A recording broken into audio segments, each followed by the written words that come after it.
कि जे ताड़ का स्वभाव हते खंड हर को दंड। खर दूषण तिसरा बध्यो मनज की असवर वंड।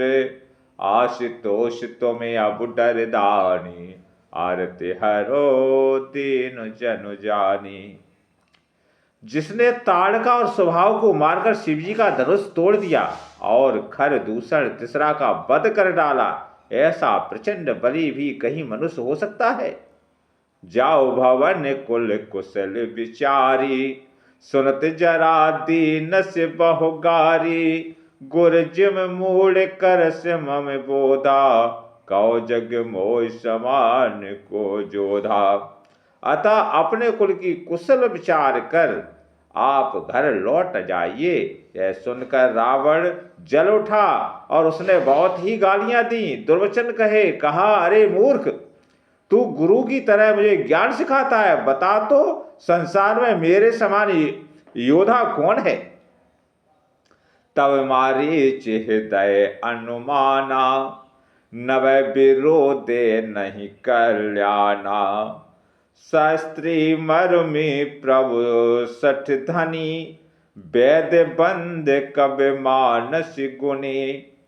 तब मारीच ने हृदय अनुमान किया कि शस्त्री शस्त्रधारी मर्मी भेद जानने वाला समर्थ स्वामी मूर्ख धनवान वेद भाट कवि और रसोईया, इन 9 व्यक्तियों से विरोध बैर करने में कल्याण नहीं होता। उभय भात देखा निज मरना तब ता किस रघुनायक सरना।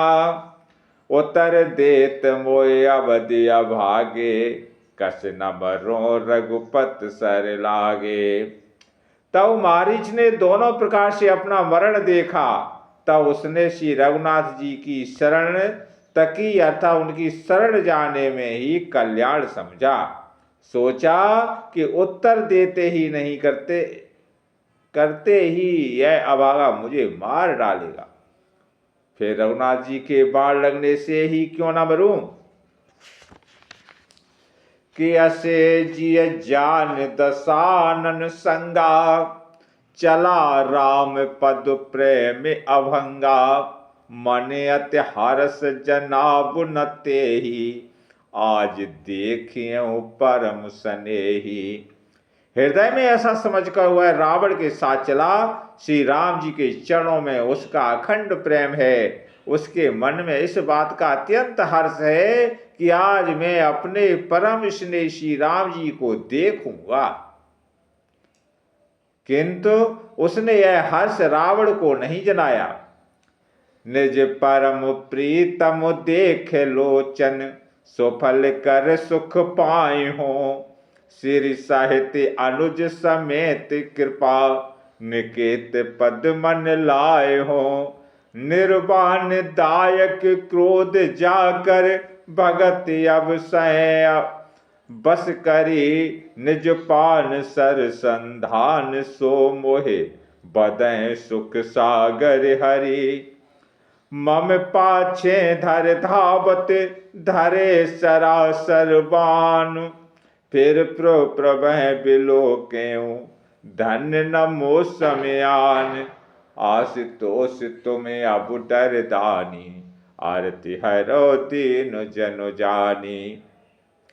वह मन ही मन में सोचने लगा, अपने परम प्रीतम को देखकर नेत्रों को सफल करके सुख पाऊंगा।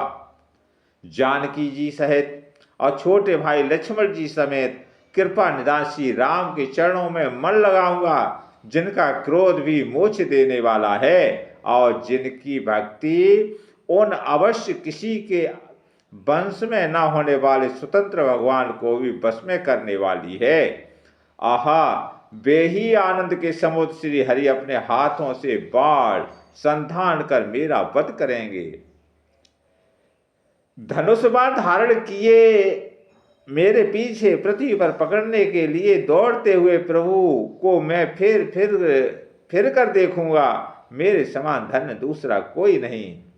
किते बन निकट दसानन गयऊ तब मारीच कपट मृग भयऊ।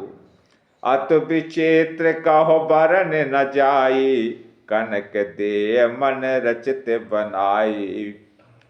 जब रावण उस वन के, जिस वन में श्री रघुनाथ जी रहते हैं, निकट पहुंचा, तब मारीच कपट मृग बन गया। वह अत्यंत ही विचित्र था, कुछ वर्णन नहीं किया जा सकता। सोने का शरीर मणियों से जड़कर बनाया था।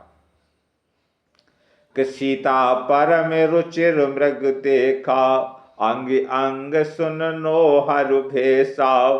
सुनो देव रघुबीर कृपाला, यह मृग करयत सुंदर छाला। सीता जी ने उस मृग परम सुंदर हिरण को देखा, जिसके अंग अंग की छटा अत्यंत मनोहर थी। वे कहने लगी, हे देव, हे कृपालु रघुवीर, सुनिए, इस मृग की छाल बहुत ही सुंदर है। श्री राम।